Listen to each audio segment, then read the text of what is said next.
Bilis sila guys. Bilis sila mapagod. Sunday morning, nagpumadyak ako pakyat ng Antipolo. Kasama ko si paring Joel, si paring Roman, at si kay Joey. Ang pakay namin ay magpapawis dahil matagal na kaming walang padyak.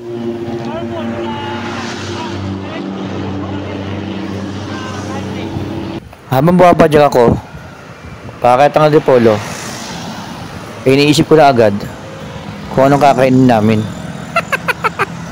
Nagugutom na kasi ako ng mga oras na yan. Ang laking gulat ko na ganun din pala ang nasa isip nila. Kaya napagkasunduan namin na kumain ng lugaw.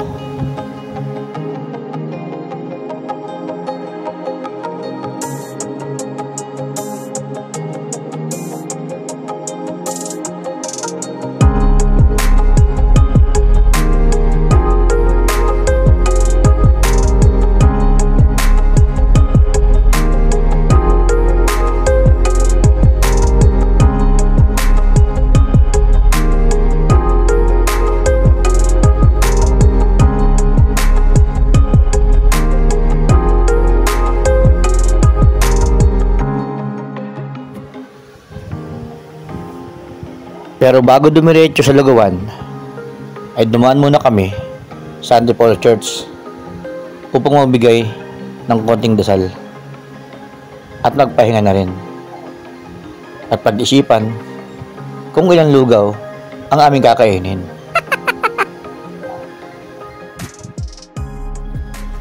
At dahil bagong assemble ang bike ni paring Joel, ay pinablessing niya niya ito dito sa simbahan nang walang kahit anong donasyon.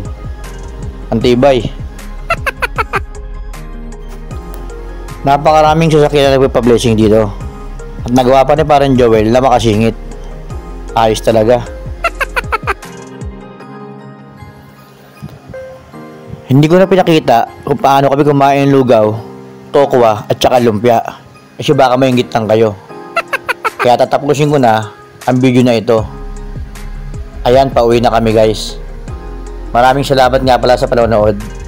Sana nag-enjoy kayo. Hanggang sa muli.